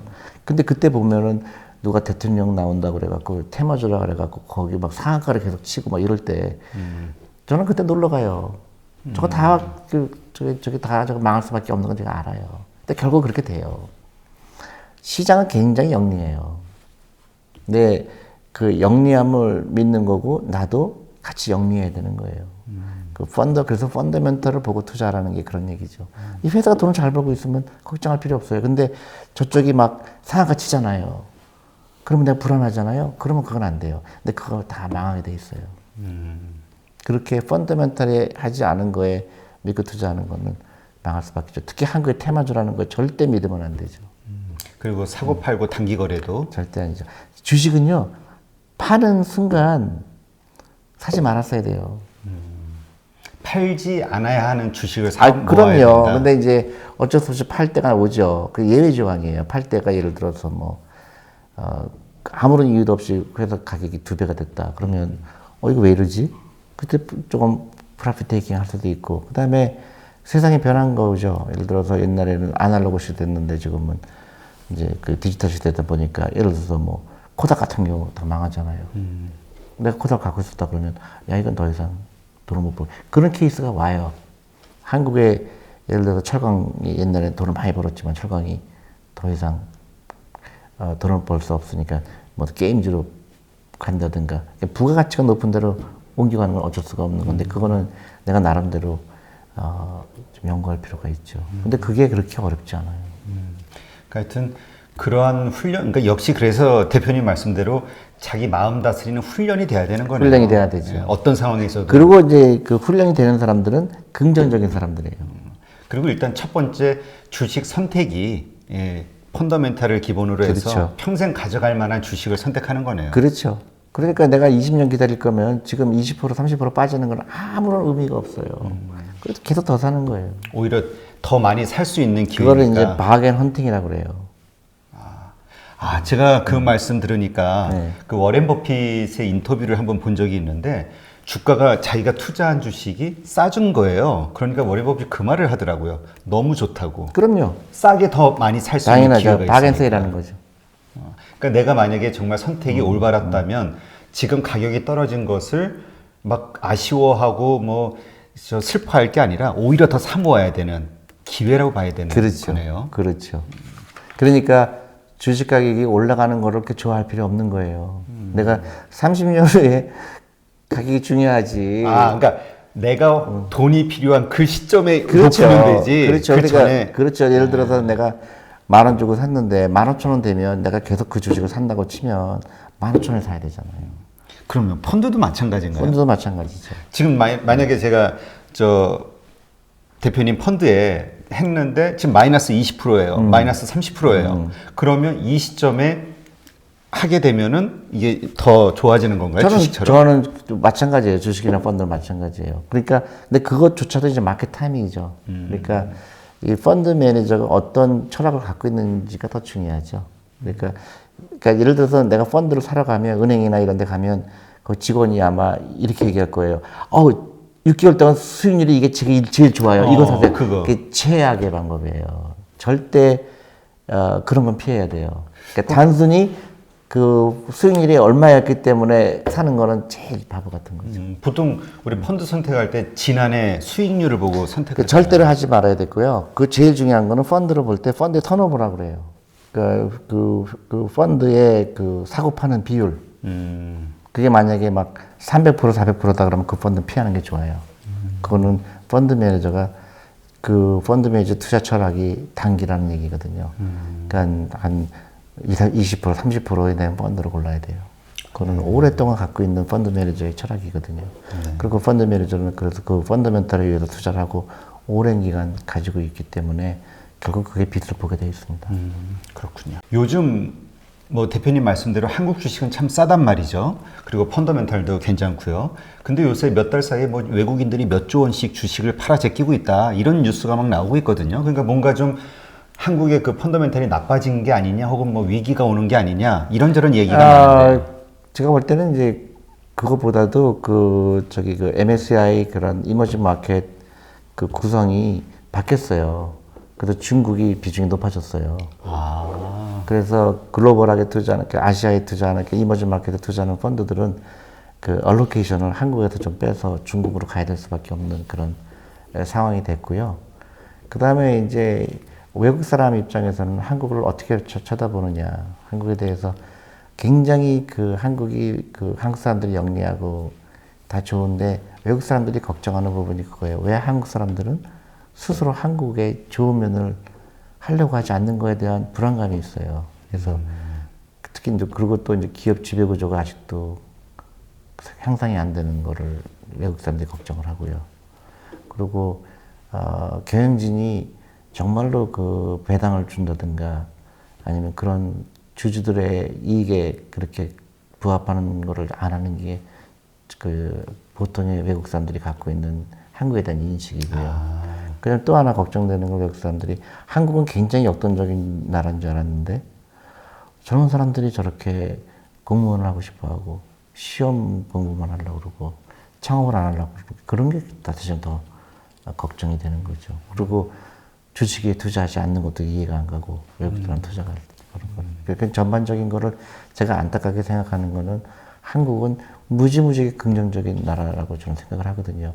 그래서 외국에서 한국을 보는 것보다 한국 사람들이 한국을 보는 게 훨씬 더 부정적이에요. 우리 보통 한국 사람들은 한국 시장이 아주 개방이 잘 돼 있고 좋은 시장이라고 생각하잖아요. 자기 나라, 우리나라니까. 근데 외국인의 시각에서는 부족한 게 많이 있는 거네요. 그렇죠. 그러니까 외국 사람들은 한국에 대해서 굉장히 긍정적인 생각을 갖고 왔어요. 지금도 그렇고. 근데 한국 사람들이 오히려 한국에 대해서 자꾸 나쁜 생각을 가져요. 한국은 안 될 거다. 아까도 말씀했잖아요. 한국 주식은 아니다. 그래서 외국으로 요새 많이 나가요. 그러니까 그게 나는 근거가 없는 거예요. 근거가 없는 거예요. 왜 우리나라가 왜 우리의 그 많은 주식을 갖다가 왜 투자 안 하려고 그럴까? 그러니까 우리나라가 우리 스스로가 한국 경제는 안 좋다는 그런 그게 깔려 있는 거거든요. 전 절대로 그렇지 않다는 거예요. 그래서 너무너무 안타까운 거예요. 그래서 그런 우리나라 기업이 잘 되기 위해서는 캐피탈 마켓에 돈이 들어가야 됩니다. 그 퇴직연금이 들어가야 되고 연금 저축 펀드가 들어가야 되고 근데 그런 게 전부 어디 있냐? 부동산하고 은행에만 있는 거예요. 그게 지금 대한민국을 너무너무 어렵게 만드는 거예요. 근데 그 생각이 차이고 그래서 제가 캠페인 하는 게 월급쟁이도 하루에 10,000원씩 투자합시다. 그게 이제 저는 대한민국을 살리는 변곡점이 될 거라고 좀 확신해요. 그러니까 저도 유튜브를 하면서 느낀 거는 너무나 많은 젊은 사람들이 후원을 해요. 그래요? 놀랍게도 저희가 지금 전화가 완전히 폭발해요. 좋은 일이네요. 예, 너무너무 감사하죠. 그리고 난 주식하면 안 되는 줄 알았다. 근데 당신 말 들으니까 주식 관심을 가져야 되는 것 같다. 그래서 저는 이 젊은 사람들이 20대, 30대가 하루에 10,000원씩 투자하는 게 만약에 10만 명, 20만 명, 100만 명이 되면 저는 너무너무 기쁠 것 같아요. 그럼 저는 외국에 가서 계속 그 한국을 프로모션 할 거고요.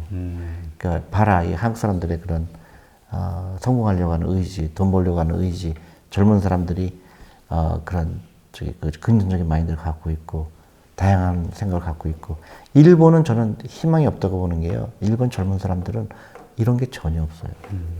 일본의 젊은 사람들 자살률이 세계에서 1위예요. 일본 젊은 사람들은 너 뭐 하고 싶으냐 그랬을 때 미래에 대한 얘기를 안 합니다. 세븐일레븐에서 일하고 싶어요. 네, 한국은 그렇게 되면 안 되죠. 지금 그 일본인에 대해서 말씀하셨는데 혹시 중국 쪽에도 투자를 해보셨나요? 중국 시장에 대해서 차이나 펀드 있죠. 중국에 대해서는 어떻게 생각하세요? 중국은 이제 단기적으로는 이제 미국 무역 전쟁이 있고 그런 이제 이슈가 있지만 저는 장기적으로는 무지하게 무서운 나라죠. 무서운 나라죠. 그리고 우리나라가 중국 옆에 있다는 거는 굉장히 행복한 거죠. 오히려 불행한 게 아니라. 그럼요. 많은 사람들은 중국과 경쟁하기 때문에 중국이 한국을 못하게 천만에 중국이 엄청난 부자 나라가 옆에 있다는 거는 중국한테 엄청나게 팔 게 많다는 얘기죠. 더불어서. 그럼요. 그러니까 한국 사람이 똑똑하잖아요. 그러니까 저는 중국이란 큰 시장을 놓칠 수 없는 시장이잖아요. 네. 그러니까 한국 사람들이 영리하기 때문에 기회가 훨씬 더 많지. 중국 때문에 우리나라가 위축될 일은 별로 없을 것 같아요. 그래서 걱정되는 게 일본이에요. 일본은 한반도를 거쳐야 되잖아요. 네. 그러니까 일본은 계속 섬나라가 될 거고. 고립이 되겠네요. 고립되죠. 근데 그 중국 시장에 대해서 이제 대표님은 이렇게 굉장히 긍정적으로 보시잖아요. 그쪽에 투자하면 괜찮을 것이다. 거기는 아주 크게 성장할 것이고. 근데 거기가 약간 공산주의 국가라 그런지 어떤 우리 사회에 편견이 많은 것 같더라고요. 그러니까 모르겠어요. 그냥 중국 가면 다 기업이 투자를 해도 그렇고 자본이 들어가도 다 빨리고 나온다. 손해보고 나온다. 이런 얘기들이 아주 상식처럼 퍼져 있거든요. 그러니까 준비하지 않고 처음에 들어가는 분들은 그렇게 됐죠. 그러니까 반드시 그런 건 아니겠죠. 근데 준비를 하고 들어가야 되고 그리고 제가 이제 중국 비즈니스 직접 하는 건 아니니까 네. 제가 함부로 얘기할 수는 없지만 일단 엄청난 지금 이제 이미 세계에서 두 번째 부자 나라잖아요. 그렇죠. 그 부자 나라가 옆에 있다는 거는 상당히 고무적인 거죠. 돈 많은 사람이 옆에 있으면 팔 게 많잖아요. 그렇죠. 만약에 중국이 엄청나게 가난할 때는 팔 것도 없죠. 근데 부자가 있다는 거는 하다못해 화장품이라도 더 많이 팔 수 있고요. 예를 들어서 한국에 그런 스타일란다라는 회사가 있잖아요. 네, 들어봤어요. 네, 6,500억에 팔았잖아요. 결국 중국 시장 들어가기 위한 거거든요. 그러니까 결국 지금 우리나라만이 아니라 전 세계 미국이나 뭐 이런 선진 자본들도 중국이 투자를 엄청 하는 거죠. 엄청 하죠. 그러니까 그만큼 가능성이 있고 돈이 벌릴 만한 시장이라고 보는 거잖아요. 당연하죠. 그러니까 우리가 스스로 아까 말씀하신 대로 부정적으로 중국을 보고 뭔가 편견을 갖고 이렇게 닫아두면 이거는 우리에게 오히려 손해가 되겠네요. 그럼요. 그리고 이제 리스크를 택하는 민족이 성공하죠. 그래서 우리 아이들도 그렇고 리스크 택하는 거를 즐거워야 돼요. 근데 리스크 택하지 않고 그냥 난 이대로가 좋아 하면은 일본이 전형적인 리스크 택하지 않는 민족이거든요. 그러니까 예를 들어서 증조 할아버지가 우동집 하면 나도 우동집 해야 되는 거를 그거를 전통 자랑으로 얘기하던데요. 절대 자랑이 아니죠. 그러니까 한국 매스컴이 문제가 있어요. 그러면 네, 200년 된 가게. 예, 그거는 전혀 부가가치가 없는 산업으로 됐는데 그거를 왜 고소해야 되는지는 이해가 안 가요. 그러니까 우리 증조 할아버지가 우동집 했다고 나도 우동집 한다면 너무 슬플 것 같아요. 그러네요. 네. 그러면 대표님은 주식 투자, 해외 투자해도 좋다. 미국에 투자하든 중국에 투자하든 좋다. 주식 투자는 해야 된다. 단, 거기도 원칙은 같은 거네요. 사고 팔면 안 되고. 그럼요. 사서 계속 평생 보관할 수 있는 주식으로 선택해라. 그럼요.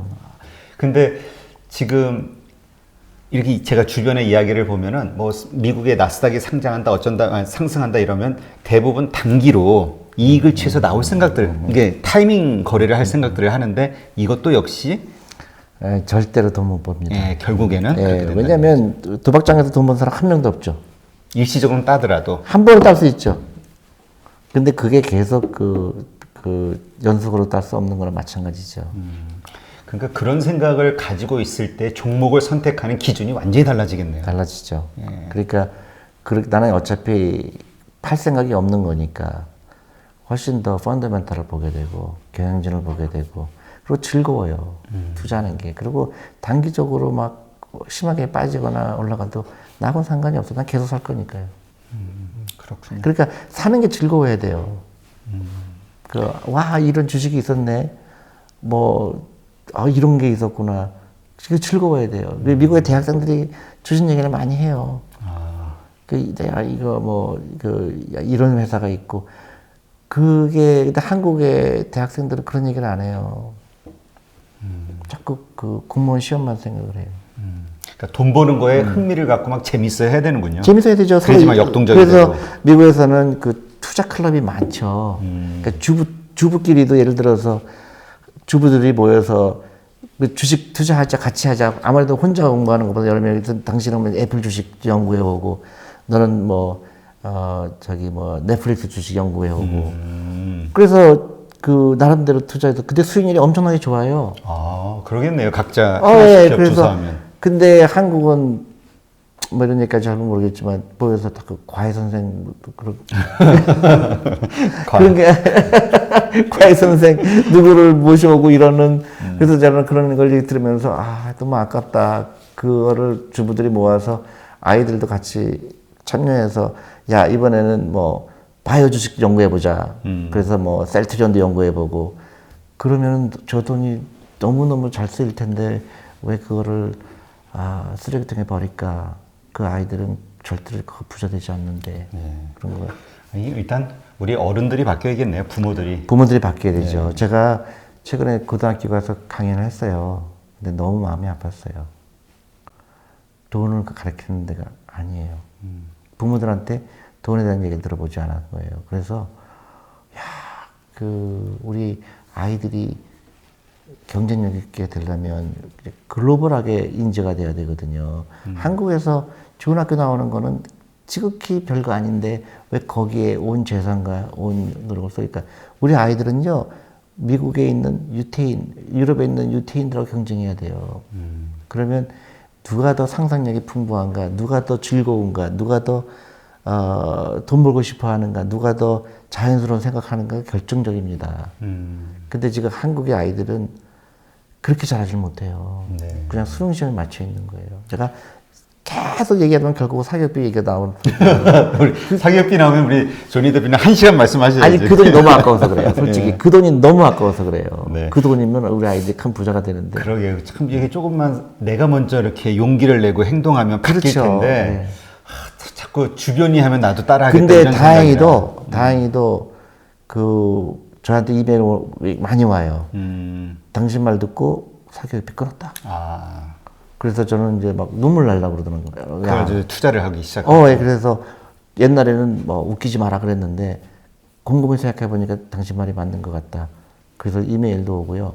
또 저희가 이제 그 주니어 투자 클럽도 만들었잖아요. 네네. 중고등학교도 주식 가르쳐 주는 거 거기도 굉장히 지금 그 어플라이 하는 사람들이 늘어났고요. 그래서 지금 이게 꿈틀거리기 시작했어요. 너무 다행히도.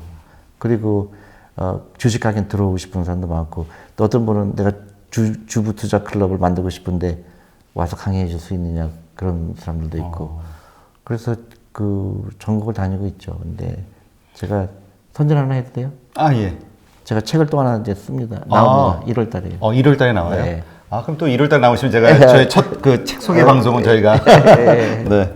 그럼 그 책은 어떤 거에 대한 내용을 다루고 계신가요? 그러니까 이제 첫 번째 제가 쓴 책은 이제 왜 주식인가 썼잖아요. 네. 두 번째는 이제 엄마 주식 사주세요. 그거 썼는데 주식 얘기만 하다 보니까 이제 내가 정말로 부자가 될 수 있을까에 대해서 이제 의기심을 생각하는 거예요. 그래서 그렇지 않다 누구나 부자 될 수 있다. 근데 같이 부자 되자. 그리고 당신이 지금 부자 안 된 건 전혀 문제 안 된다. 앞으로 부자 되는 게 중요하다. 그래서 라이프 스타일에 가는 얘기고 좀 더 구체적으로요. 부자 되기 위해서 조금 전에 말씀드린 대로 월급의 10% 하다, 빚을 없애라, 크레딧 카드 없애라 이런 긍정적인 마인드를 가져라 그런 이제 스텝 바이 스텝으로요. 저는 너무나 절실하거든요. 대한민국이 일본처럼 꼬꾸라질 거냐, 정말로 미국처럼 미국 유태인처럼 정말 부강한 나라가 되느냐 한 사람 한 사람의 생각이 저항한다고 믿거든요. 한국은 아직도 엄청난 희망이 있는 나라라고 생각하죠. 네. 하여튼 1월 달 이제 뭐 곧 나오겠네요. 한 달 안쪽으로 나올 그 새 책에 대한 기대감이 저도 큽니다. 꼭 한번 그 자세하게 그 지금 책을 제목 갖고 고민하고 있어요. 제목 가지고 행복한 고민이신데요. 이제 2019년도 이제 얼마 안 남았단 말이죠. 이제 며칠 안 남았는데 이 해를 마무리하면서 뭔가 우리가 연말이 가기 전에 꼭 해야 할 일이 있다면 대표님은 어떤 거라고 생각하세요? 그래서 제가 지금 그 전사적으로 저희가 전부 전화를 하고 있는데 네. 그 1년에 400만 원까지 연금 저축 펀드 1년 지금 1년이 지나면 그 혜택 못 보거든요. 다시 또 내년 넘어가거든요. 내년. 그러니까 400만 원까지 400만 원이 아니더라도 300만 원이라도 200만 원이라도 그 연금 저축 펀드를 반드시 가입해라.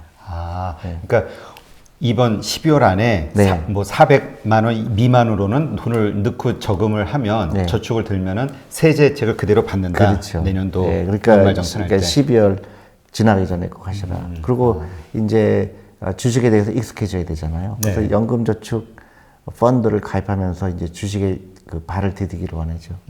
그러면서 이제 공부해 나가면서. 네, 그리고 뭐 저희가 이제 저희 이제 연금저축펀드 안에 셀러리맨 펀드라는 게 있어요. 그래서 그 월급의 10%씩 하고 싶은 사람들 셀러리맨 펀드라는 게 있는데 그거 하시면 제가 이제 편지를 보내드리거든요. 3개월마다. 그러면 그것들을 이제 읽어보면 이제 공부하는 거죠. 용어도 익숙해지고 주식이라는 게 나쁜 게 아니라 좋은 거구나. 그러면 이제 그게 시작이죠. 네, 하여튼 뭐 내년도에 아주 좋은 소식들이 계속 기다리고 있는 것 같아서 저도 참 조니 대표님에게 좀 힘나시는 모습 보니까 정말 기분 좋고요. 감사합니다. 네, 예. 왜냐하면 정말 악전고투 하셨거든요, 몇 년간. 정말 많은 사람들의 냉대와 네. 비난 속에 네. 정말 악전고투 근데 하셨는데. 지금은요 선풀이 95%예요. 그러니까 이게 대표님의 그 진심을 그러니까 단순한 장사꾼이다. 네. 이게 아닌 걸로 아는 거지 이제. 예. 그래서 응원하는 분들도 늘어나고 감사합니다. 예, 이해하는 분들이 늘어나는 것 같아서 저도 정말 기분이 좋습니다. 하여튼 그 다음 달에 아주 그 새로운 책을 가지고 좀 재밌게 다시 한번 알겠습니다. 모시기로 하고요. 네. 오늘 이렇게 나와 주셔서 정말 감사합니다. 고맙습니다. 네, 항상 건강하세요. 예. 네.